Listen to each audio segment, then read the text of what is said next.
El garaje estaba abierto cuando llegué a casa esa mañana. Así descubrí que el Chevrolet de 1969, azul marino, de mi difunto esposo, había desaparecido. El auto que Jorge pasó 15 años restaurando, pieza por pieza, simplemente ya no estaba. Mi hijo lo vendió para financiar una luna de miel en Cancún con su nueva esposa. Lo que ninguno de ellos esperaba fue la llamada telefónica que recibí al día siguiente. El hombre al otro lado de la línea dijo que tenía el auto de Jorge y que había algo que mi esposo quería que yo supiera, algo escondido en el tablero que cambiaría todo. Pero antes de continuar, asegúrate de estar suscrito al canal y escribe en los comentarios. ¿Desde dónde estás viendo este video? Nos encanta saber hasta dónde están llegando nuestras historias. Mi nombre es Olivia y a mis 68 años pensé que ya lo había visto todo en la vida.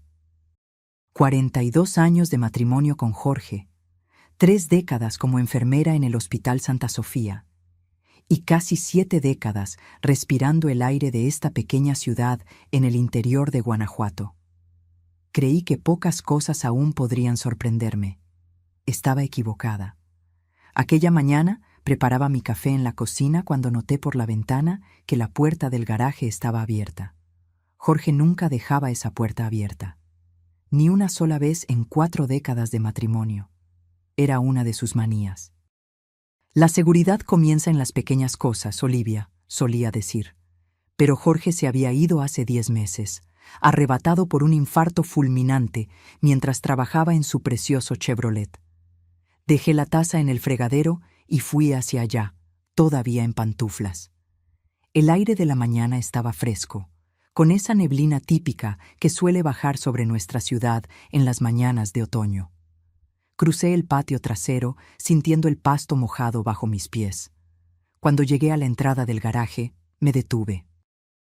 Mis ojos recorrieron el espacio y mi corazón dio un vuelco. La mancha de aceite en el centro del piso de concreto marcaba el lugar donde el auto debería estar.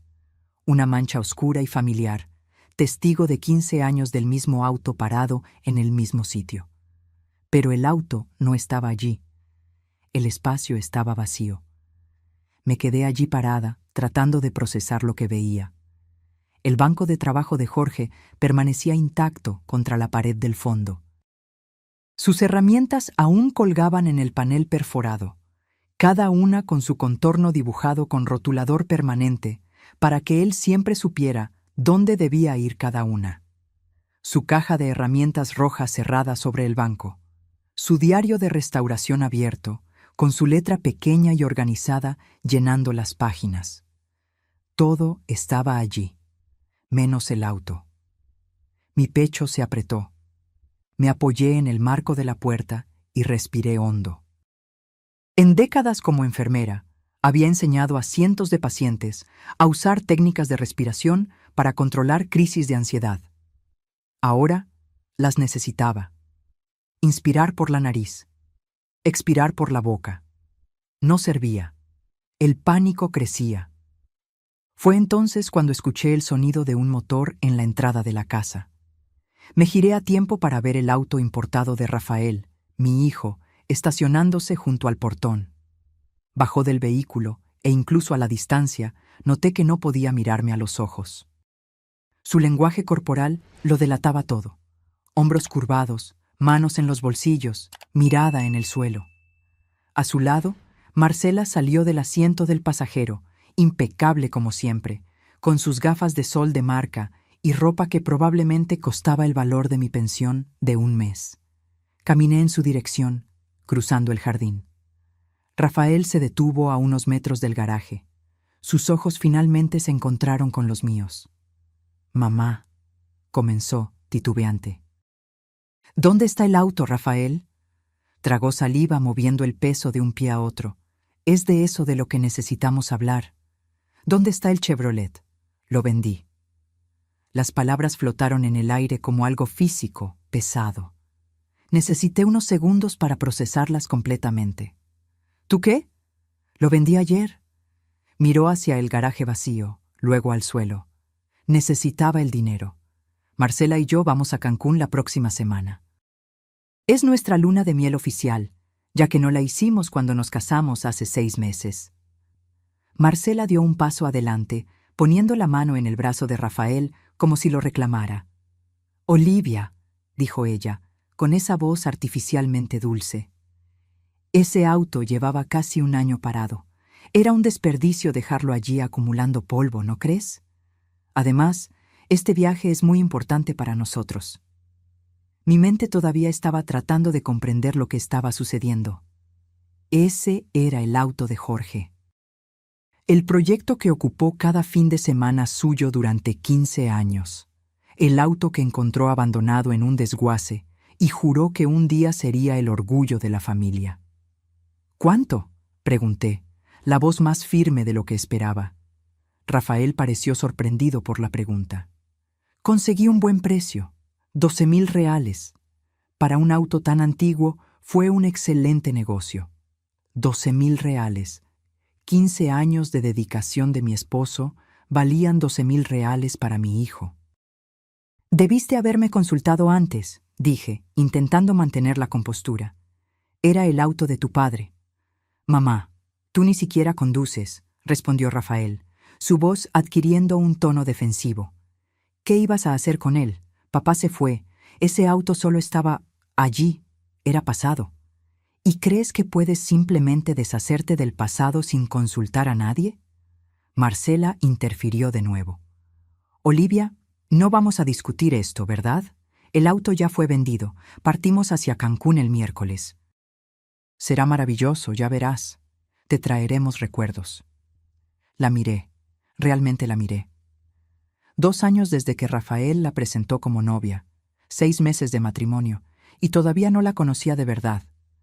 No sabía dónde había crecido, qué le gustaba hacer, cómo era su familia. Mantenía a todos a distancia con esa sonrisa que nunca alcanzaba sus ojos. «Esto es entre mi hijo y yo», respondí. «Soy su esposa», replicó ella, inflexible. «Lo que es entre ustedes dos es entre todos nosotros». Rafael está intentando construir una vida. Los dos lo estamos.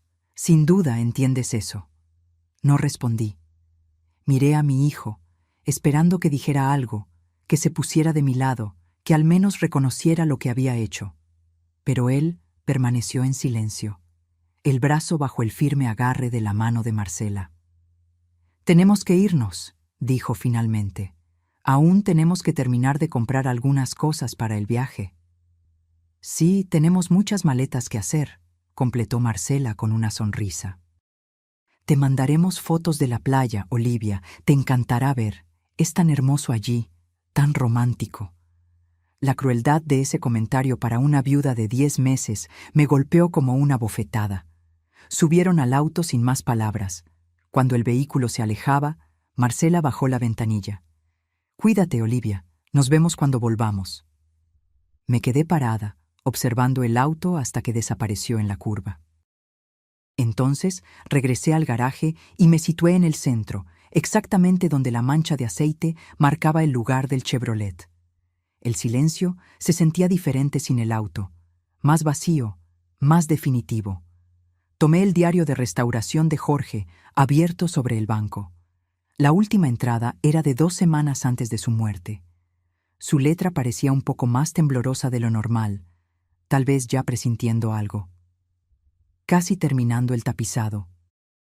«Después de eso, este bebé estará listo para nuestro viaje a la costa.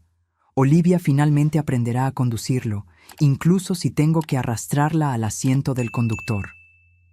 Cerré el diario y lo apreté contra mi pecho. Él tenía planes. Planes para nosotros, para ese auto, para nuestro futuro juntos.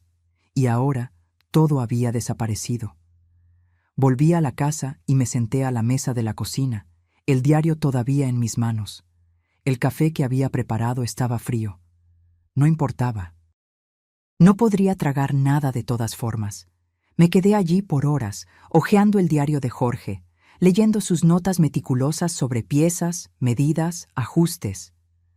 Cada página era un testimonio de su amor y dedicación. Cuando el sol comenzó a ponerse, cerré el diario. Ya había llorado todas las lágrimas que podía ese día. No sabía qué hacer a continuación, pero sabía que necesitaba hacer algo. Ese Chevrolet no era solo un auto. Era la última conexión física que tenía con Jorge, el último proyecto en el que puso su corazón y alma. Y mi hijo lo había vendido por 12,000 reales para impresionar a su esposa con un viaje a la playa. Lo que no sabía en ese momento era que la llamada telefónica que cambiaría todo vendría a la mañana siguiente. El teléfono sonó a las 7:15 de la mañana. Yo ya estaba despierta hacía horas. El sueño me había abandonado por completo después de los acontecimientos del día anterior. Estaba en la cocina, mirando fijamente una taza de café que no podía beber, cuando el timbre estridente cortó el silencio. Número desconocido. Dudé, pero contesté. ¿Doña Olivia? Una voz masculina, grave y educada. Mi nombre es Antonio Mejía, de Mejía Restauraciones Clásicas. Tengo el auto de su esposo.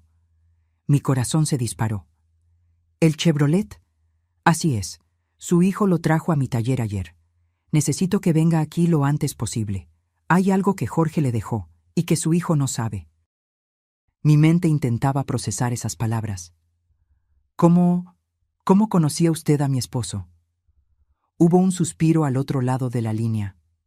Jorge y yo éramos amigos desde hace más de 20 años, señora. Trabajábamos juntos en ese auto. Estuve en su funeral, pero no pude hablar con usted ese día. Por favor, venga a mi taller tan pronto como pueda. Es importante. Me dio la dirección. Un área industrial en las afueras de Guadalajara. Prometí estar allí en 1 hora.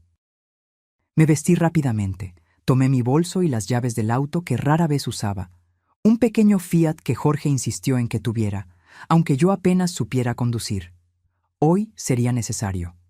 El taller de Antonio era un cobertizo amplio y bien cuidado, con diversos autos antiguos estacionados en el área exterior.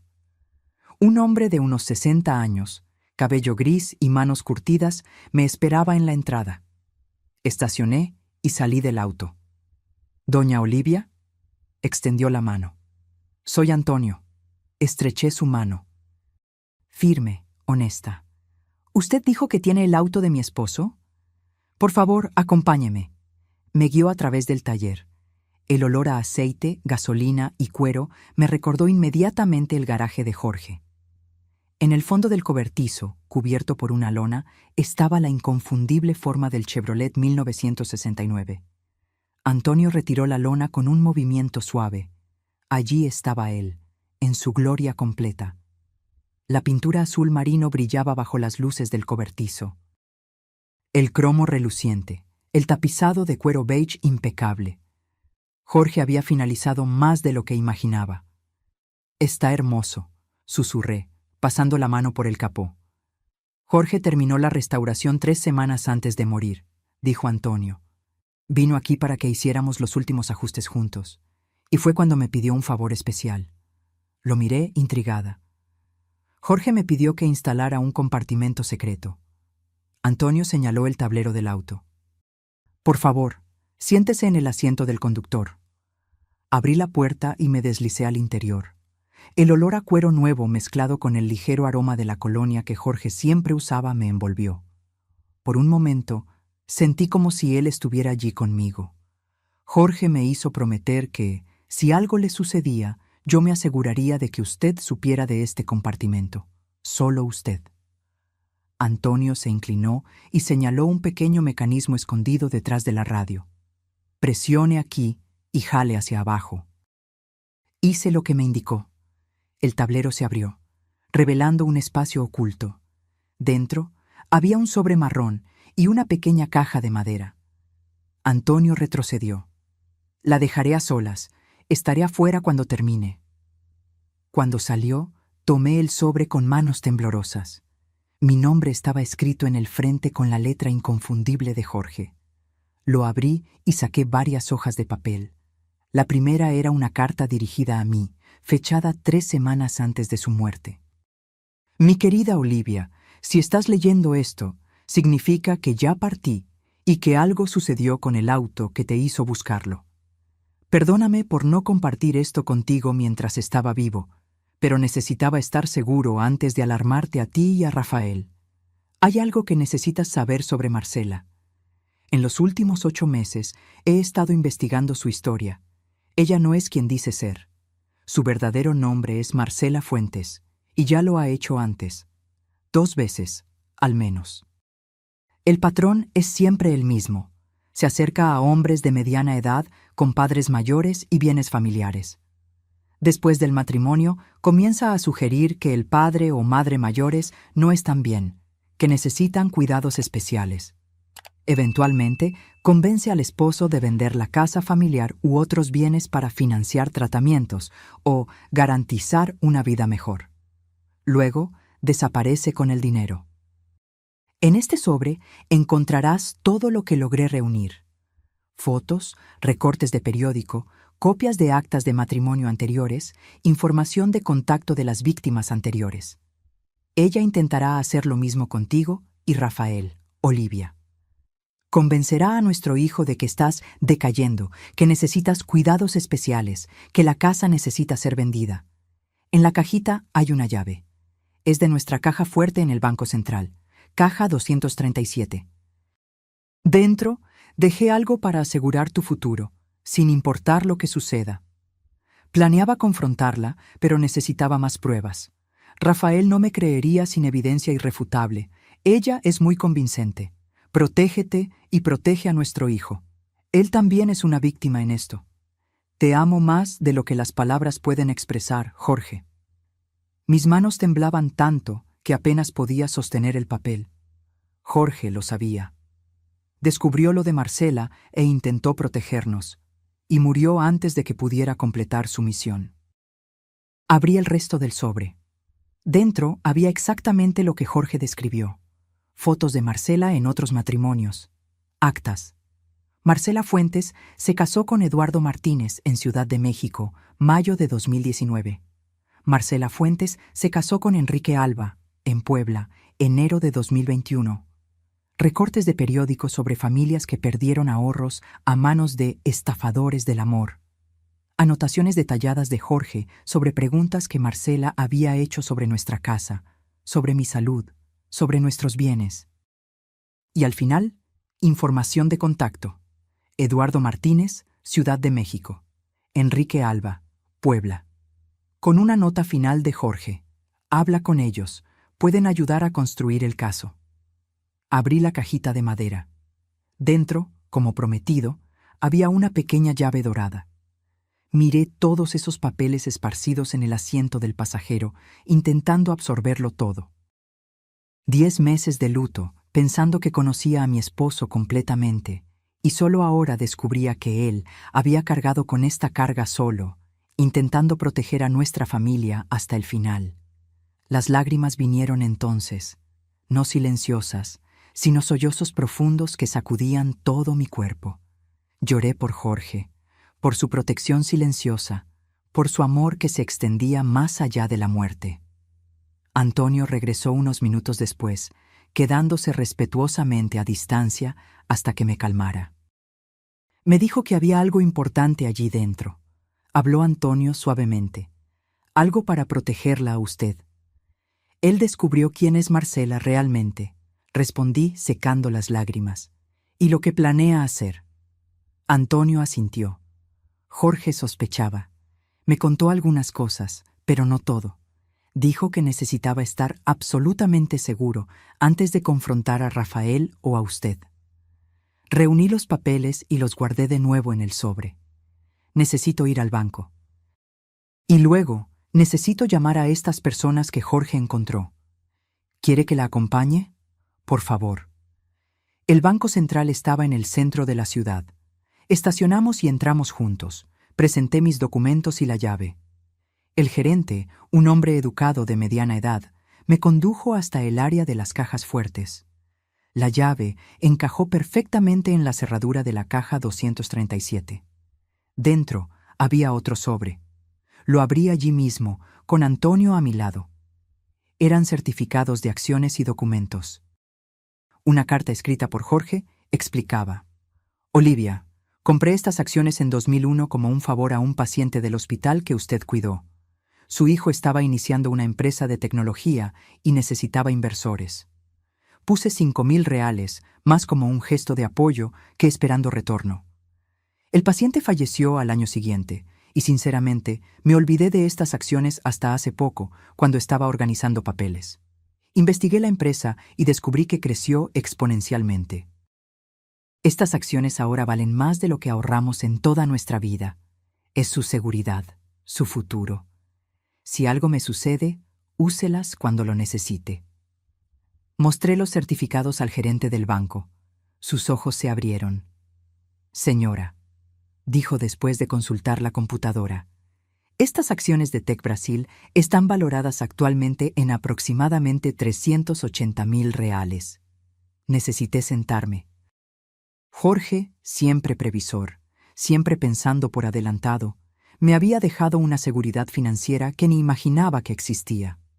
Ahora tenía recursos para enfrentar a Marcela en igualdad de condiciones.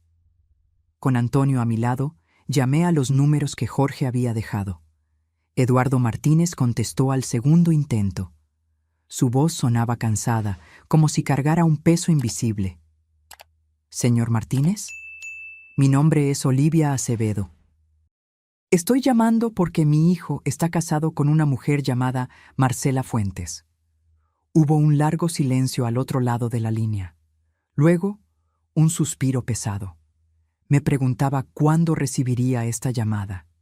El relato de Eduardo confirmó todo lo que Jorge había descubierto, y más. Conoció a Marcela en 2018, en un evento benéfico donde su madre, de 75 años, era voluntaria. Marcela era encantadora, atenta, parecía genuinamente interesada en él. Su esposa había fallecido hacía 5 años, y él se sentía solo. Se casaron después de 6 meses de noviazgo. Poco después, Marcela comenzó a hacer pequeños comentarios. «Tu madre parece un poco confundida hoy». Noté que olvidó mi nombre de nuevo. «¿No crees peligroso que todavía conduzca?» Gradualmente, construyó una narrativa de que la madre de Eduardo estaba desarrollando demencia y necesitaba cuidados especializados. Encontró una clínica de excelencia, la mejor del estado, por solo 15.000 reales mensuales. La única forma de pagar era vender la casa donde la madre vivía hacía 40 años. 3 semanas después de la venta, con los 240.000 reales en una cuenta conjunta, Marcela desapareció. Se esfumó por completo, llevándose todo el dinero. La madre de Eduardo falleció 8 meses después, en una institución de bajo costo que era todo lo que él podía pagar. Ella seguía preguntando cuándo podría volver a casa, dijo él, la voz embargada. Y yo seguía diciendo pronto, pero ya no había casa a la que volver. La historia de Enrique Alba siguió un patrón similar. Conoció a Marcela en el velorio de su padre en 2020. Ella estaba allí apoyando a una amiga, dijo. Encontró a Enrique después y expresó condolencias, diciendo que también había perdido a alguien querido recientemente. Comenzaron a salir. Se casaron en menos de 1 año. El padre de Enrique había dejado un pequeño taller mecánico, negocio de la familia por 3 generaciones. Marcela sugirió que lo vendieran. Demasiado estrés, argumentó. Vende, toma el dinero, viajemos, empecemos de nuevo. Enrique vendió por 170.000 reales. El dinero fue a una cuenta conjunta. 5 días después, Marcela desapareció con todo. Lo peor no fue el dinero, dijo Enrique. Fue la pérdida de la historia familiar. Ese taller tenía herramientas que usó mi abuelo. Tenía recuerdos, era parte de quien soy. Ambos hombres me alertaron. Marcela investigaba a sus víctimas cuidadosamente. Sabía todo sobre ellas incluso antes de acercarse. El patrón era siempre el mismo. Primero, la fase de noviazgo perfecto. Luego, el matrimonio rápido. Enseguida, la preocupación por los padres mayores o bienes familiares. Por último, la desaparición con todo lo que conseguía. ¿Su hijo ya firmó algún poder? ¿Ella ya tiene acceso a sus cuentas o su casa?, preguntó Eduardo. Aún no. Entonces tiene tiempo, pero sea cuidadosa. Es extremadamente manipuladora. Si usted simplemente la acusa, ella pondrá a su hijo en su contra. Cuando colgué, Antonio y yo permanecimos en silencio por unos minutos, procesándolo todo. Jorge sospechaba de esto, dijo él finalmente. Vino a buscarme hace unos 10 meses, antes de morir. Dijo que había algo mal con la esposa de Rafael, pero necesitaba pruebas antes de confrontarlo. ¿Por qué no me lo contó? Dijo que usted ya tenía muchas preocupaciones en el hospital, que si estaba equivocado, solo causaría problemas innecesarios, y si tenía razón, bueno, quería estar absolutamente seguro antes de lanzar esa bomba. Antonio sacó una tarjeta de presentación del bolsillo. Jorge también contrató a un investigador privado, Marcos Luna. Él puede ayudar a reunir más pruebas. Tomé la tarjeta y miré el Chevrolet estacionado allí. ¿Mi hijo le vendió este auto a usted? Antonio asintió. Por 12,000 reales. Él no tenía idea del valor real. Un Chevrolet 1969, completamente restaurado como este, vale por lo menos 100,000 reales, tal vez más para un coleccionista. El impacto de esa información me golpeó como un puñetazo. Mi hijo había sido engañado por Marcela en todos los sentidos. ¿Qué vamos a hacer ahora?, pregunté. Primero, necesitamos documentar todo, reunir todas las pruebas. Y luego, necesitamos hacer que su hijo vea la verdad por sí mismo. Sabía que tenía razón. Rafael no me creería si simplemente llegaba con acusaciones contra su esposa. Él necesitaría descubrirlo por su cuenta. Así comenzó mi misión para salvar a mi hijo y preservar el legado que Jorge dejó para proteger a nuestra familia. Esa noche, me senté a la mesa de la cocina y comencé a listar todo lo que había notado sobre Marcela en los últimos 2 años. Cosas pequeñas que aisladamente parecían inofensivas, pero juntas formaban un patrón perturbador. Hace 3 meses, Marcela comenzó a hacer comentarios sobre que yo parecía cansada o confundida. Hace 2 meses, Rafael me preguntó dónde guardaba la escritura de la casa y otros documentos importantes. Hace 6 semanas, durante una visita, Marcela tomó fotos de todas las habitaciones, alegando que quería ideas de decoración. Hace un mes, Rafael mencionó que yo había olvidado un almuerzo que acordamos, pero yo nunca había aceptado tal almuerzo. Hace 2 semanas, un folleto de una residencia de ancianos se cayó del bolso de Marcela cuando lo abrió para tomar el celular. Solo investigando para una tía, explicó rápidamente. El patrón se estaba formando exactamente como Jorge había previsto, exactamente como Eduardo y Enrique describieron. Marcela estaba construyendo pacientemente la narrativa de que yo estaba decayendo, preparando el terreno para convencer a Rafael de que yo necesitaba cuidados especiales. A la mañana siguiente, llamé a Marcos Luna, el investigador privado que Jorge había contratado. Aceptó reunirse conmigo inmediatamente en una cafetería cerca del hospital donde había trabajado. Un hombre de unos 50 años, con mirada atenta y postura discreta. Jorge era mi amigo, dijo después de que expliqué la situación. Cuando falleció, continué la investigación por mi cuenta, esperando que Marcela hiciera algún movimiento. No podía contactar directamente a la señora a menos que ella actuara, conforme prometía Jorge. Marcos abrió su carpeta y mostró lo que había reunido en los últimos meses, historial de la actividad en línea de Marcela. Bajo un seudónimo, participaba activamente en foros de cuidadores, haciendo preguntas sobre cómo convencer a ancianos tercos de que necesitaban asistencia. Búsquedas sobre costos de instituciones de larga estancia. Búsquedas sobre procedimientos de venta de inmuebles y transferencias internacionales. Ella también abrió 3 tarjetas de crédito a nombre de Rafael en los últimos 4 meses, reveló Marcos mostrando extractos. Deuda total de 27,000 reales. Ropa de diseñador, cenas caras, reservas en resorts. ¿Rafael gana cuánto como profesor? ¿5, 6,000 por mes? No es suficiente para sostener el estilo de vida que ella está construyendo. Marcos trazó un cronograma proyectado basado en las víctimas anteriores. Fase 1. Actual. Viaje romántico para crear recuerdos y dependencia emocional. Fase 2. 1-3 meses. Intensificar comentarios sobre mi declive cognitivo. Fase 3, 3-6 meses. Buscar diagnósticos médicos cuestionables. Fase 4, 6, 8 meses. Presionar para la venta de la casa e institucionalización. Su casa está pagada, ¿verdad? ¿Cuánto vale aproximadamente? Cerca de 350,000. Es exactamente a lo que apunta, junto con cualquier otro ahorro, o bien que usted y Rafael posean. ¿La policía puede hacer algo? Aún no. Ella no ha cometido ningún delito en esta ciudad. Los fraudes anteriores fueron en otras jurisdicciones. Hasta que ella efectivamente cometa fraude aquí o se apropie indebidamente de valores, las autoridades no pueden actuar oficialmente. ¿Entonces esperamos hasta ser perjudicados? Construimos el caso ahora. Documentamos todo. Cuando ella actúe, estaremos listos. Me miró con seriedad. Y Rafael necesita descubrir la verdad por sí mismo. Si usted simplemente se lo cuenta, ella lo convencerá de que está siendo paranoica o confusa, lo que encaja perfectamente en la narrativa que ella está construyendo. Sabía que tenía razón. Para salvar a mi hijo, necesitaría ser tan estratégica como Marcela. Rafael y Marcela partirían hacia Cancún en 2 días. Necesitaba actuar rápidamente.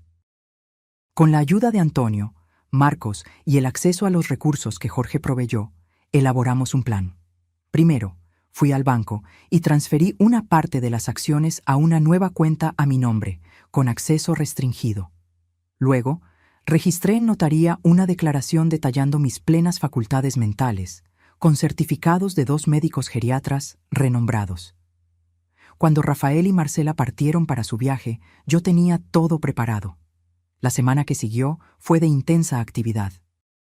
Marcos me ayudó a instalar cámaras discretas en mi casa, enfocándose principalmente en las áreas donde se guardaban documentos importantes: mi oficina, el cajón de la mesa de la sala donde guardaba la escritura y la pequeña caja fuerte en mi habitación donde guardaba joyas y documentos bancarios. También instalamos un programa de monitoreo en la computadora que yo rara vez usaba, pero que contenía carpetas con fotos familiares y documentos digitalizados. Antonio, por su parte, se encargó del Chevrolet. En lugar de devolverme el auto inmediatamente y alertar a Marcela, lo mantuvo en su taller, protegido. Ese auto es su mejor evidencia, explicó. Si Marcela sabe que lo recuperó, y más importante, que descubrió el compartimento secreto, acelerará sus planes o desaparecerá antes de que podamos atraparla. Durante la semana en que Rafael y Marcela estaban en Cancún, Marcos localizó y contactó a una tercera víctima que Jorge no había descubierto. Carlos Mendoza, un ingeniero jubilado de Monterrey. Su historia seguía el mismo patrón. Marcela, entonces usando el nombre Melissa, lo conoció durante un crucero, se casó después de un noviazgo relámpago y gradualmente lo convenció de vender su casa para invertir en un negocio prometedor. Desapareció con 300,000 reales 2 semanas después de la venta. Tengo pruebas suficientes para un caso criminal sólido, dijo Marcos durante nuestra reunión del viernes. Pero necesitamos atraparla infraganti. Si simplemente desaparece como hizo con las otras víctimas, será mucho más difícil rastrearla, especialmente si huye del país. ¿Y cómo la atrapamos infraganti?, pregunté. Necesitamos dejarla pensar que está ganando, dejarla avanzar con su plan hasta que tengamos una prueba incontestable de fraude o intento de apropiación indebida. La idea me revolvió el estómago. Significaba ver a mi hijo ser manipulado aún más, ver a Marcela continuar tejiendo su telaraña de mentiras a su alrededor. Pero yo sabía que no teníamos otra opción. Rafael necesitaba ver la verdad con sus propios ojos. Cuando vuelvan de Cancún, continuó Marcos, Marcela intensificará la narrativa sobre su supuesto declive. Finja que no se da cuenta. Déjela pensar que está funcionando. ¿Y Rafael? No puedo soportar verlo sufrir más.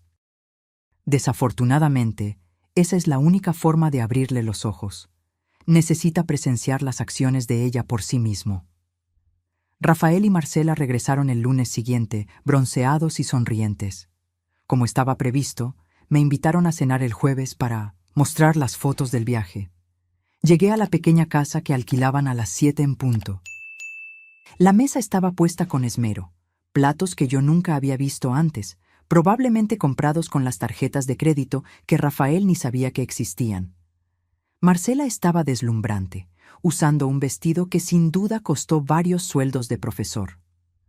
Olivia, qué bueno que viniste. Me abrazó superficialmente. Su perfume caro casi me sofocaba. Rafael está terminando de arreglarse. Siéntate, por favor. ¿Quieres una copa de vino? Acepté y me senté, observándola cuidadosamente. Cada movimiento suyo parecía calculado, cada sonrisa ensayada. ¿Cómo no me había dado cuenta antes? Rafael apareció, me abrazó con cariño genuino y se sentó. La cena transcurrió exactamente como Marcos había previsto. Primero, las historias maravillosas de Cancún. El hotel lujoso, los paseos caros, la comida exótica. Marcela pintando el cuadro de la vida perfecta que ellos merecían tener. Fue maravilloso, suspiró ella, pero me hizo darme cuenta de cuánto nos estamos limitando aquí. Rafael trabaja tan duro, ¿y para qué? ¿Un apartamento alquilado y vacaciones una vez al año? La mirada que me lanzó dejaba claro lo que estaba insinuando. Yo era el obstáculo entre ellos y la vida de ensueño. Entonces vino el primer movimiento directo. Olivia, comenzó Marcela, inclinándose sobre la mesa con falsa preocupación. Noté que parecías un poco confundida al teléfono ayer cuando te llamé. ¿Está todo bien? Me quedé genuinamente sorprendida. Ella no me había llamado. No me llamaste ayer, Marcela. Ella intercambió una mirada significativa con Rafael. Sí te llamé, querida. Alrededor de las 3 de la tarde. Hablamos de las recetas que traje de Cancún, ¿recuerdas? Rafael intervino gentilmente. Mamá, ¿estás bien? Marcela comentó que pareciste un poco desorientada durante la llamada. Así era como comenzaba. La construcción paciente de una realidad alternativa donde yo estaba perdiendo la memoria. Forcé una sonrisa confusa. Debo haberlo olvidado. Perdón. La sonrisa victoriosa que Marcela intercambió con Rafael me dio ganas de voltear la mesa. Pero mantuve la compostura. Durante el resto de la noche, Marcela plantó más semillas. Mencionó, casualmente, que yo había mezclado los nombres de mis nietos. No tengo nietos. Comentó cómo la casa donde vivo debe ser difícil de mantener sola, y sugirió que yo parecía más delgada, como si no estuviera alimentándome bien. Cada comentario era una pequeña gota de veneno, cuidadosamente administrada para no despertar sospechas, y cada uno era apoyado por Rafael, que mostraba creciente preocupación por mi bienestar. Cuando la noche terminó y me preparé para irme, Marcela hizo su movimiento final. Olivia, estábamos pensando, dijo dulcemente, sosteniendo la mano de Rafael. Quizás es hora de considerar algunas opciones para hacer tu vida más fácil. Esa casa es tan grande para ti sola.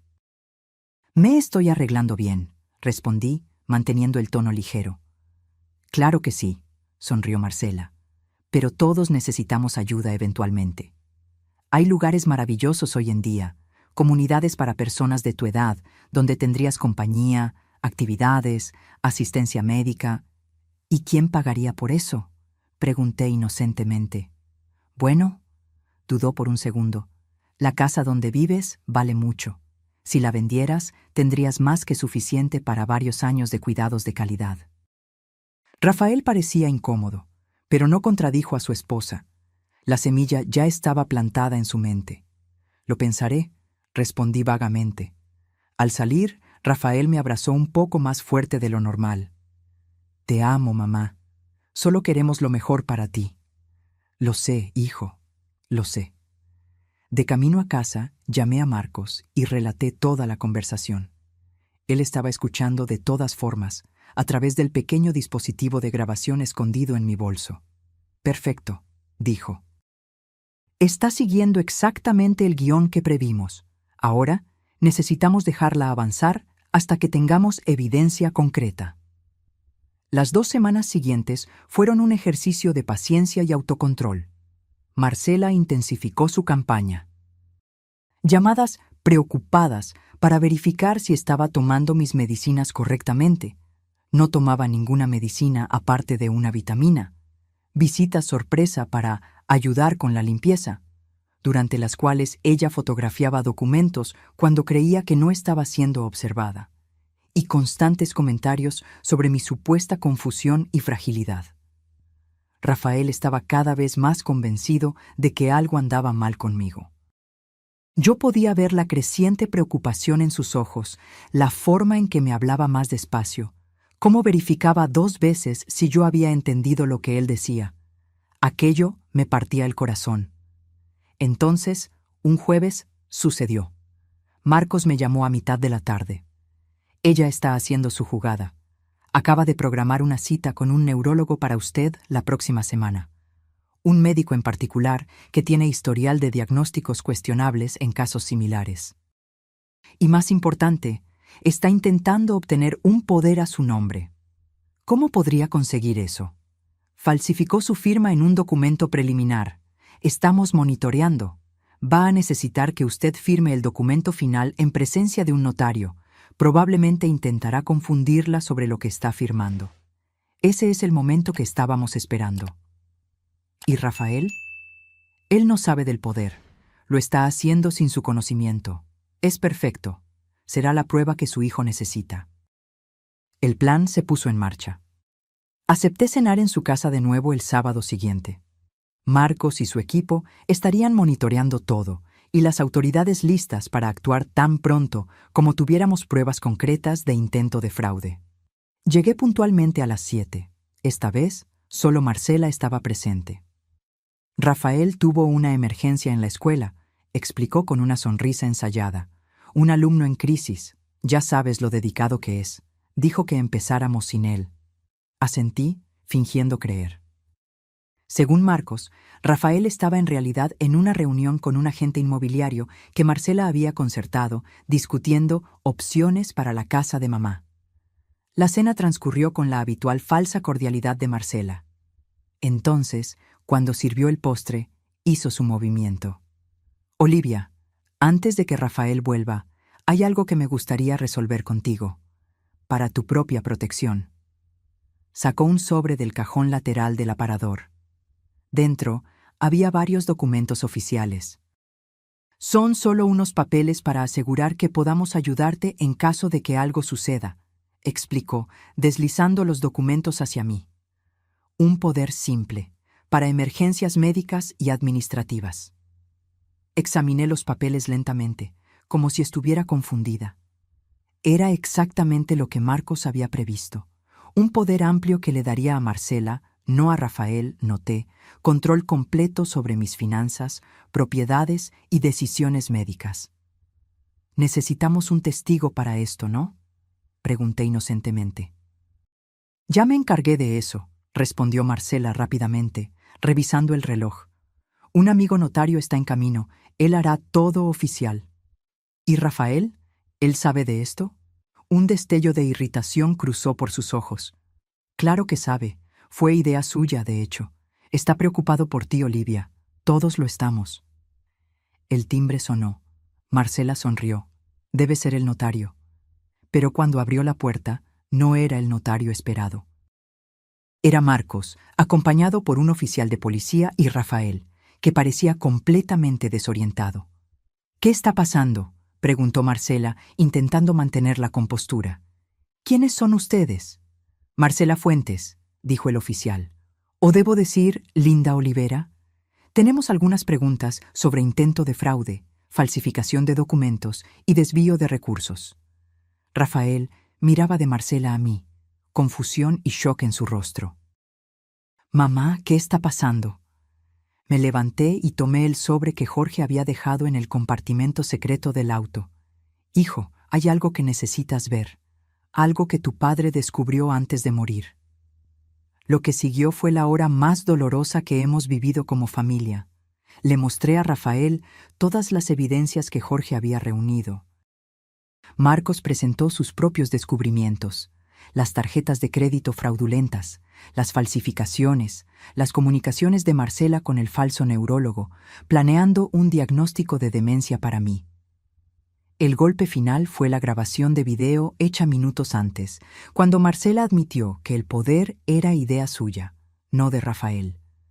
Durante todo el tiempo, Marcela alternaba entre negaciones vehementes y acusaciones de que yo estaba manipulando a mi hijo en su contra. Pero con cada nueva evidencia presentada, su fachada se desintegraba un poco más. Rafael permaneció en silencio por largos minutos, absorbiéndolo todo.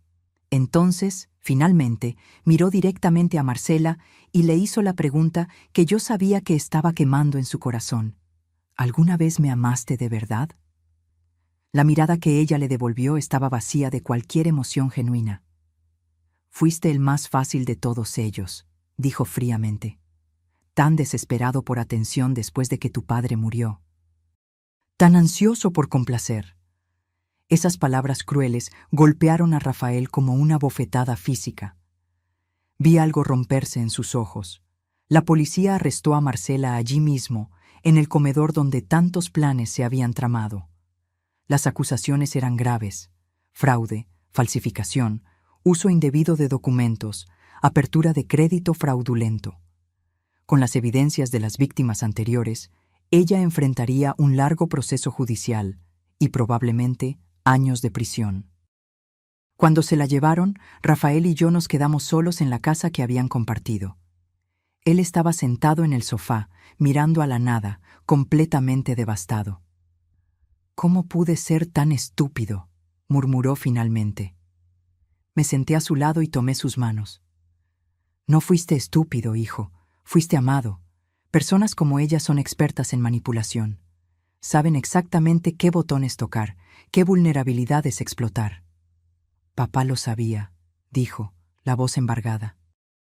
«Intentó avisarme, ¿no es así? En los últimos meses, antes de morir, me hacía preguntas sobre ella, sobre nuestros planes. Pensé que estaba siendo entrometido. Tu padre estaba intentando protegernos, hasta el final». Rafael se derrumbó entonces, sollozos profundos sacudiendo su cuerpo. Lloró por el padre que había perdido, por el matrimonio que nunca fue real, por la traición que había sufrido. Lloró hasta no tener más lágrimas. Y yo lo abracé, como había hecho tantas veces cuando era niño. Algunos dolores solo el tiempo puede curar. En las semanas que siguieron, iniciamos el lento proceso de reconstrucción. Rafael se mudó temporalmente a mi casa, incapaz de soportar los recuerdos en el apartamento que había compartido con Marcela. El divorcio fue concedido rápidamente, dadas las circunstancias.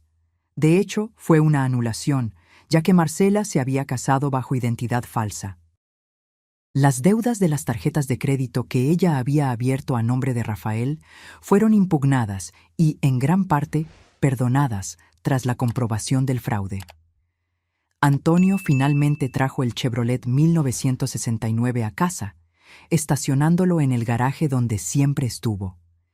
Ver ese espacio lleno de nuevo fue como tener un pedazo de Jorge de vuelta. Una tarde, encontré a Rafael en el garaje, sentado en el asiento del conductor del Chevrolet, hojeando el diario de restauración de Jorge. «Documentó todo», dijo Rafael, admiración en su voz. «Cada tornillo, cada ajuste, cada decisión. 15 años de trabajo paciente». «Tu padre era así», respondí, apoyándome en la puerta del auto. «Meticuloso, previsor, siempre pensando por adelantado». «Quería haber heredado más de él», murmuró Rafael. «Heredaste más de lo que imaginas». Cerró el diario cuidadosamente. «Quiero aprender sobre este auto, mamá. Todo sobre él. Quiero continuar lo que papá empezó». Sonreí. A él le gustaría eso. En las semanas siguientes, Rafael pasó cada hora libre en el garaje, aprendiendo sobre el Chevrolet a través del diario de Jorge. Estudió cada sistema, cada pieza, cada característica. Cuando no entendía algo, llamaba a Antonio, que pacientemente lo guiaba. Poco a poco, vi a mi hijo reencontrar algo que había perdido. No era solo el conocimiento sobre autos, era una reconexión con su padre, un reencuentro con valores que habían sido temporalmente oscurecidos por la manipulación de Marcela. 6 meses después del arresto de Marcela, en una mañana de sábado soleada, Rafael me llamó al garaje. ¿Estás lista?, preguntó, un brillo en los ojos que no veía hacía mucho tiempo. ¿Para qué? Para tu primera clase de conducción en el Chevrolet. Mi corazón dio un salto. Rafael, tengo 68 años. Nunca fui buena conductora.